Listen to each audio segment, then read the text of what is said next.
So on my channel, I've attempted challenges using only the cursed gear Borderlands 2 has to offer, but there's one cursed weapon that I have not touched yet. So for part 3 of Gas Mask does permanent damage to his soul, we ask ourselves, can you beat Borderlands 2 with only the Gub? For anyone who's wondering how the Gub is cursed exactly, let me explain. Many of you guys might know JoltsDude139. He's a great Borderlands content creator and has been creating content for the franchise for almost a decade. Another fun fact about Jolts is that he has a stalker. By stalker, I mean the Gub. Everywhere he goes, the Gub always seems to find him, even making an appearance in his super randomizer run where a perfectly normal Gub dropped when the mods should make everything kind of like this. Anyway, a lot of people wanted him to do a Gub only run, but unlike me, he actually likes to have fun. He was cool with me doing the run, and a lot of you guys wanted to see it, so here we are. Still can't believe y'all passed up a pre-sequel challenge, but okay. Anyway, I'll go over the rules real quick. We'll be playing on Overpower 10 Ultimate Vault Hunter mode, which pretty much just means everything is 10 levels higher than us, and we're on the hardest difficulty. No bar allowed, and the Gub is the only gun we are allowed to use. I feel like I'm forgetting an important rule. What was that? Oh yeah, if we get a world drop Gub at any point in the run, we restart. Yeah, I don't think Jolts could even beat the run with that rule, honestly. As for the gear, we have a basic shield and a pretty decked out slagging grenade because, well, you'll see in a minute why we need it. We also have a Vault Hunter relic to increase the chance of a world drop Gub by like, this much. And a legendary Titan Comm for survivability. As for the Gub, we're going to be using the ×2 variant because it has the best DPS, but also the worst accuracy and ammo consumption. But who cares, it's double the Gub. And since we're the Gunzerker, we can hold 2, so it's double the Gub. And if we equip 2 more to swap to, it's double. Anyway, here's a quick peek at the build. Gonna keep it short and just say I skipped a lot of the meta skills because the Gub isn't a meta gun and they didn't work as good. Alright, with that out of the way, let's get to the run. The very first step in our journey was to make sure that we didn't get any bully rot spawns, because I'm 99% sure I wouldn't be able to kill one of those. The coast was clear, so we jumped down and started the fight. Right off the bat, you can see that. Well, actually that's the problem. You can't really see anything. The Gub on the left likes to take up most of the screen, so that's just the first annoying part about this run. The second annoying thing is the Gub's lack of lethality. For reference, imagine getting into a gunfight and you're equipped with 2 paintball guns loaded up with Mountain Dew rounds. You can do some damage, but to be lethal, you pretty much need to be within lobotomizing distance. The tutorial town of Liarsburg went pretty bad. I ran out of ammo, I ran out of grenades, and I died 4 times before I managed to clear the place out. After a little bit of ammo farming and a personalized dose of copium, we took on the first boss, Boom Boom. Lucky for us, these guys are weak against corrosive damage. Unlucky for us, the Gub still sucks. Like, in order to kick Boom off his turret, I was gonna need full ammo, slag, the psychos to leave me alone, and the rack to not randomly aggro me and mess my rhythm up. What the heck even was that? After I massacred the rack's whole bloodline, I got some gear to sell for ammo, since I wasted mine on the last 4 attempts. I got a little spooked when I noticed it was a pistol chest.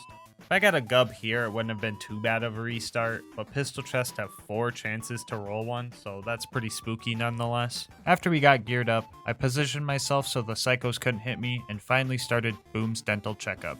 It took pretty much all my ammo to get him out of his booster seat, but the hard part was done, and finishing the job after that was relatively simple.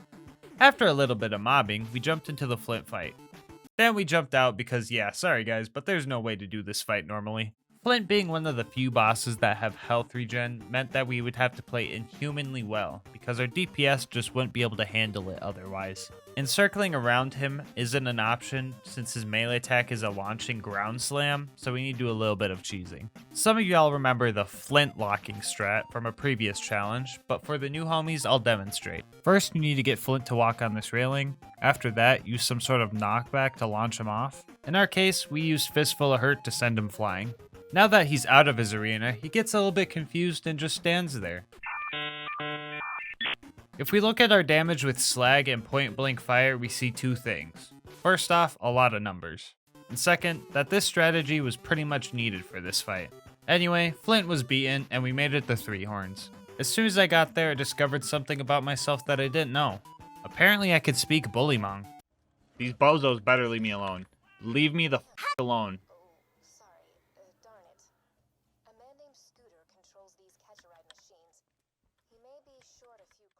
Well, that's what I thought at first, but it turns out I just have mind control powers.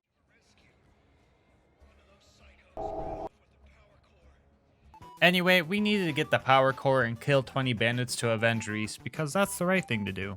I'm not one of those heathens that find the specific bandit with the power core by looking at his clothes, only kill him, and then run out of there. Imagine being that guy. We made it to Sanctuary and did the usual shenanigans until we had to go to Frostburn.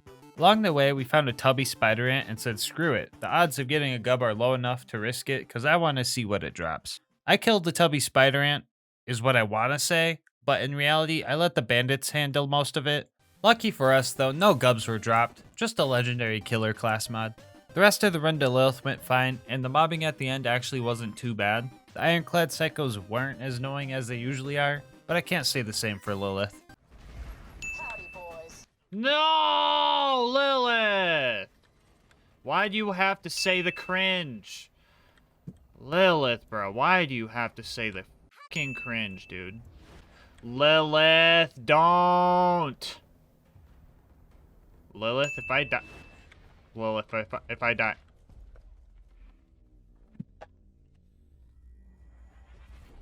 The big guys were a bit tougher, but they're definitely killable. I think I was getting a little cocky and a little loopy, though, because I started acting up. Ooh. Ooh. I put the stinky on him. Yeah, not sure why I said that, or even what it means, but I think it's safe to blame some sort of insanity. Anyway, that's done, so our next homie to meet up with is Ellie. She was gonna help us get a new car to get into that Bloodshot Dam. This is usually the easiest part of the run, since vehicles aren't scaled very well for OP levels, so the gub works even without gun zerking. The cars were actually too easy to take out, so to add a little challenge, I decided to take out the caravan as well. The best way to defeat him is to stop it close to the end of its path and start punching until the van turns to a man and you can steal magical floating loot. We get to the dam, but Bad Ma was gatekeeping the place, and fighting him wasn't going to be easy. Lucky for me, I somehow released all 3 of his hostages, and their help with distracting him was invaluable. I probably would have had to cheese him pretty hard without these little guys. In the end, they got the final blow and launched his corpse into the abyss. Put the stinky on him. I put the stinky on him. Guys, no! Finally in the ramparts, we experienced some of the most annoying mobbing sections in the run.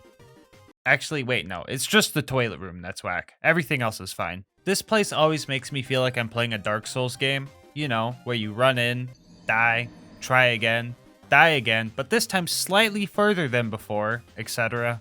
Also, like a Dark Souls game though, some bosses can just get cheesed. Put the stinky on him. Roland was kidnapped by everyone's least favorite toaster, the Warden. Longtime viewers know the threat he possesses, but if you're new here, you might not know if you don't kill him fast enough, he will take Roland to the Hyperion Friendship Gulag where the fight is way harder. This part of the run is always a high stress period. It's also where things start to get really cursed. What the? The lack of any meaningful damage output means that we were going to need to first try Warden or we were doomed. So I played it safe and farmed up some ammo before we went in. The fight begins and right off the bat we're in a rough spot. We don't even break his shield before Warden is able to spawn 3 robots. I was calm and focused though. I knew that Warden couldn't be slag, so there's no reason to save grenades for him. So I used them on the bots and eliminated those threats first. We get our first second wind and destroy the rest of the bots, making sure to position myself so that any missed shots instead hit Warden to make sure his shield doesn't recharge. We had to make every bullet count here. Things got scary as he spawned not 1, but 2 super loaders, but we managed to stay up thanks to slag and some lucky staggers. Ammo was low, and we were so close to the kill. We scrounged for ammo, but found ourselves down, with the surveyors keeping their bullet deflectors up. I tried to go for a loader, but found myself out of ammo. I couldn't do it. Well, at least not without keeping you on the edge of your seat. Oh. It was still a close call. I went down again shortly after to barely get a revive with our last few shots. We managed to grab some ammo, but the final exploder got to us. In the last-ditch effort, the Warden tried to put on a facade, acting like he had full shields again. But in reality, the puny shield that the surveyors gave him was a false hope for Warden. Gub in hand, and ruptured guts hanging out of my stomach in another. I finish warding off and pop off.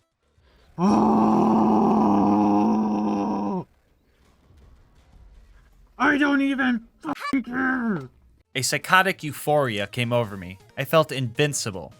Then these 2 world drop class mods reminded me that if I get a world drop gub, I have to do this all over again and I'll probably die and just go to the gulag anyway. Still didn't stop me from opening chests or sacrificing myself, because let's face it, if I got a gub like that, that would be hilariously depressing.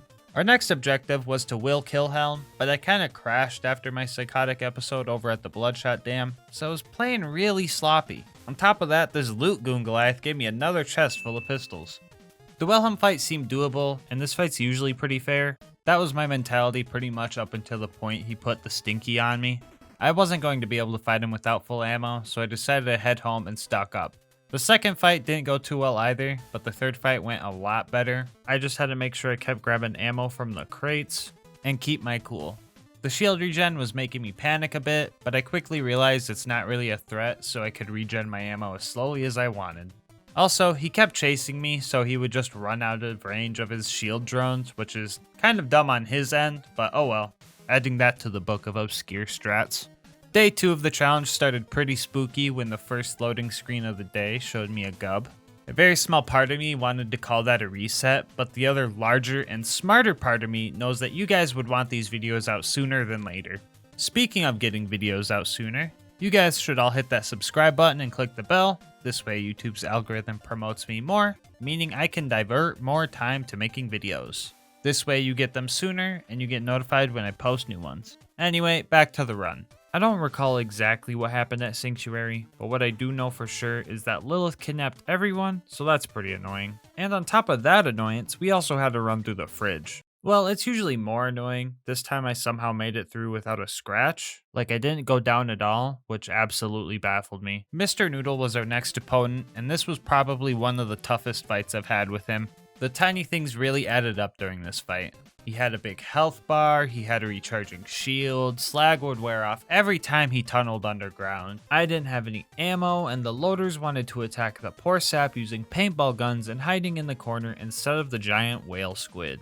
The one silver lining, one of those loaders had a slag weapon, so when it finally realized the real threat, it helped me keep Mr. Noodle perped up. I eventually had to retreat a bit because I was getting cornered. With no slag or ammo still, I ran even further back and found one grenade, which was enough to finally take him down. Finally at Overlook, we set up and started protecting the I was annihilated. Truly decimated.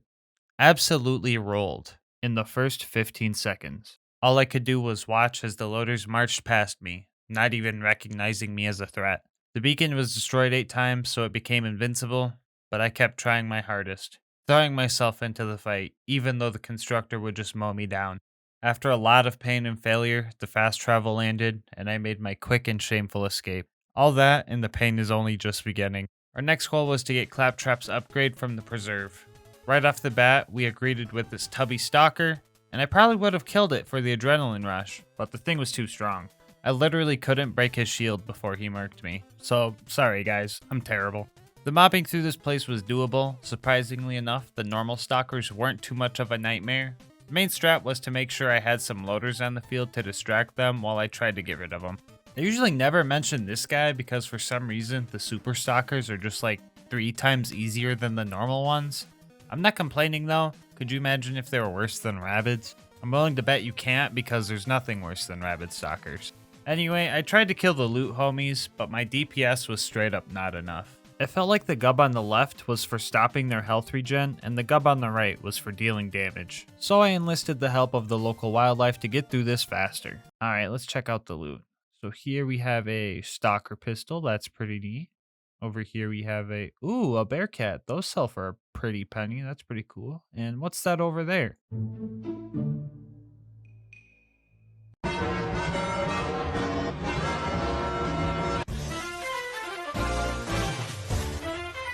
Honestly, if there's a cutoff point where I would be okay with getting a gub or utterly heartbroken, it would be the Bloodwing fight.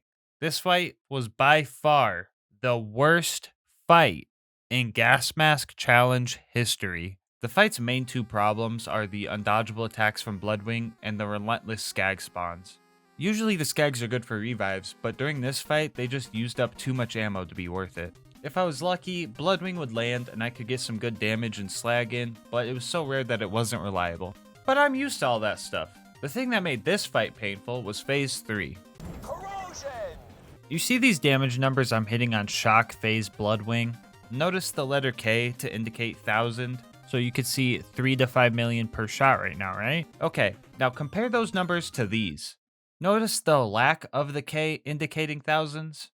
A rough calculation of these numbers indicate I'm only doing about 1% of the damage I was doing during the other 2 phases.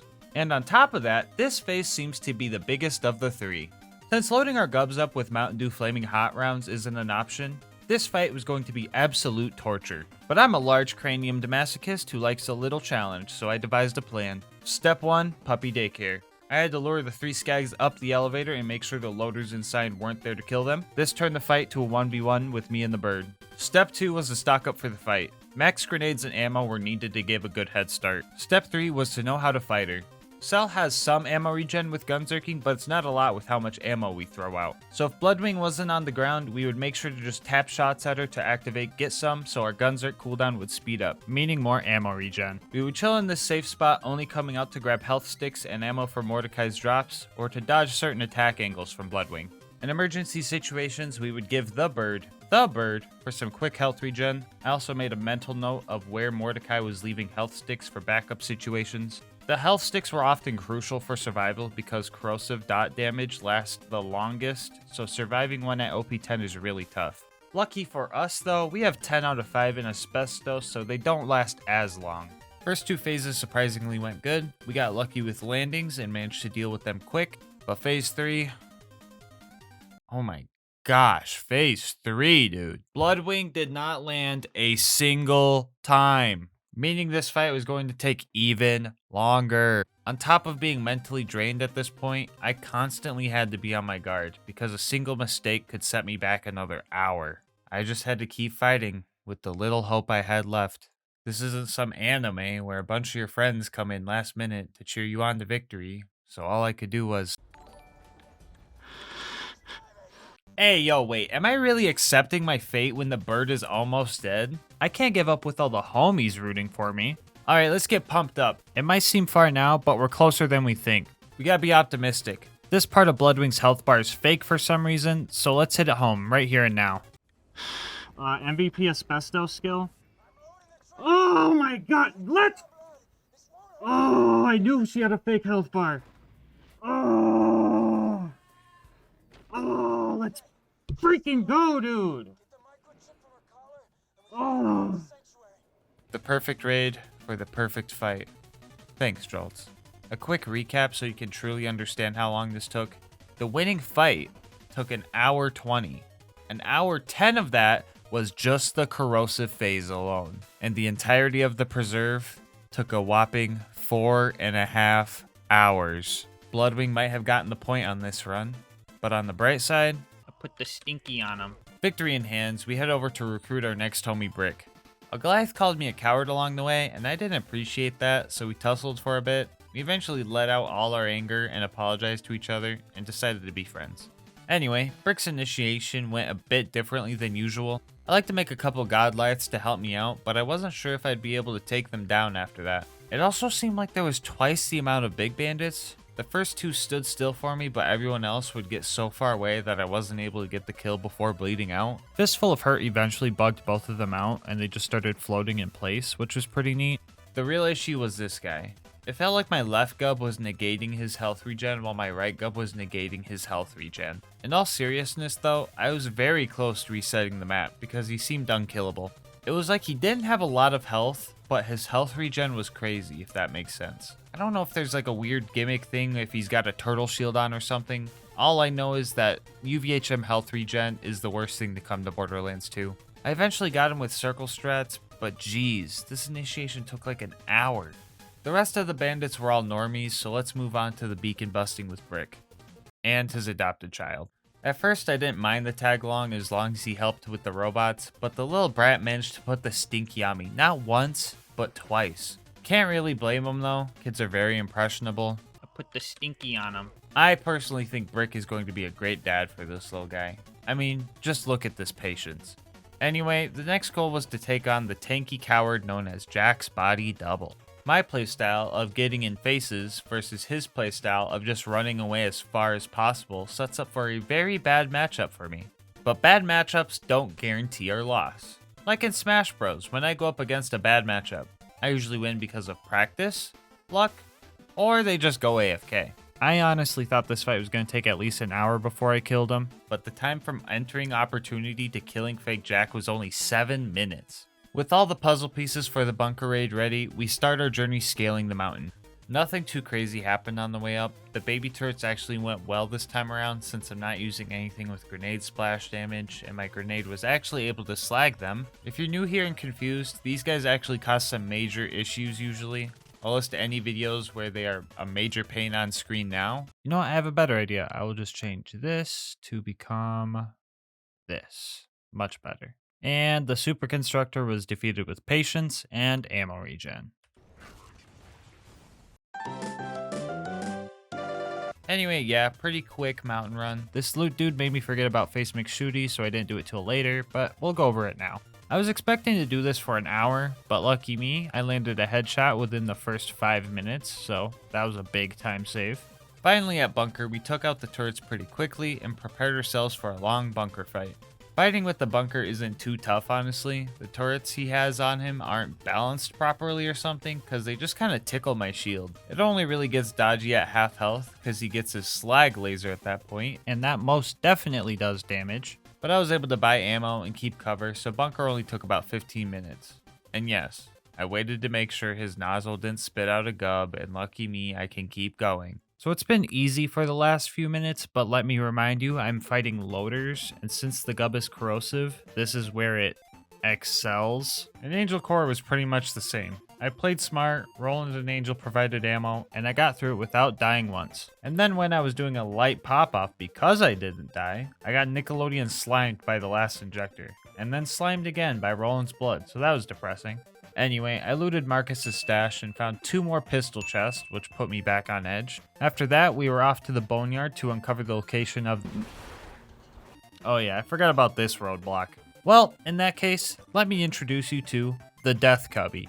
For some reason, they thought this little corner with only one way out was the best place for a new use station. This is literally Spawn Camp Central, and it made it so hard to kill the ambush commanders. My best hope for taking them out was to slag them and just spam gubs into their shins until it eventually worked. After what seemed like 100 attempts, we finally killed the last one and proceeded on. Mortar's prized buzzard Boombringer took like 2 bullets to destroy, so maybe I did Mortar a favor by getting rid of it, because it probably would have exploded upon starting anyway. Buzzards up top were a bit of a hassle, but I managed to get some slag on them with grenades, so nothing too painful. Okay, now we can go to the boneyard. Actually, nothing too interesting happened here, just your average run-of-the-mill gameplay stuff, so let's move on to the Badlands. Here we found another chest full of pistols and another loot homie, but still no gub luckily. After that, I decided to fight Saturn. I had the ammo regen, so I figured I could do it. I then also realized I didn't have to wait for the regen if I just went and bought more ammo, so that sped up the kill. We eventually dropped them, and homie dropped a regular doll sniper too, so that was pretty neat. After that, we got the info we needed and headed to the Claptrap door, where we handled our last bit of mandatory mobbing before skipping the entirety of Heroes Pass in a manner that would make Jolts proud. Finally at the vault, we face Handsome Jack, which should theoretically be the last hard fight. I'll be real with you guys, I tried fighting him normally without cheesing it, but in order to kill Jack, I pretty much needed to have him slagged, which is like a 1 in 10 chance per grenade throw, and on top of that, also land consistent crits to combat his crazy health regen. On the bright side, I can show you guys how to cheese him if you ever have trouble. So as soon as Jack's shield breaks, he teleports to this moonshot console to spawn a shield surveyor. Using this knowledge, we can position ourselves to where we block him and he gets stuck. Just need to make sure any of his clones don't knock you out of it. Pro tip, the first wave of clones, you can kill them all except for one. If you do finish the first wave off though, the clones just seem to respawn as soon as you kill one off. I also recommend saving a clone with a shield because accidentally killing them is annoying, and depending on your loadout, decide whether or not saving a shooter clone or a melee clone is best for you. Anyway, we finally nailed the setup and then farmed up some ammo using the same strat as we did for Bloodwing. This time though, we made sure to get headshots while doing it. After we were full, it was time to pray to the slag gods, because if I didn't have slag, I would run out of ammo and we wouldn't be able to keep up with the health regen. We had 9 grenades, which meant 9 attempts, and if they all failed, we would have to— oh, never mind, we got it first try. Let's go. The slag gave us enough DPS to kill him decently quick, and I was like super surprised that the fight went this well. Now I could go and use a cheese spot on Warrior 2, but that's a lot of cheese all at once, and I want to make sure my lactose intolerant homies stick around to see this challenge beaten. So even without cheese, this fight is pretty easy. He just has a lot of health to get through, which gave me plenty of time to mess up over and over and over and over. What should have been a 30-minute fight took almost 3 hours, because anytime I would go down, I would have no ammo, or the racks were too far away, and on 2 occasions, the warrior stole my revive because I guess he can do that? What the— a lot of my homies say, dang, Gas Mask, you have some crazy patience to do these long fights. But honestly, I don't think I'm patient. Pretty sure I'm closer to stubborn. Eventually, the warrior went down, and I put the stinky on him, and not a single gub was dropped. Which means you can beat Borderlands 2 with only the gub. Before we wrap up the video, I just want to say, I put the stinky on him. Okay, that's enough, dude. No more, no more. Get out of here. Shoot. Get on him. Jeez.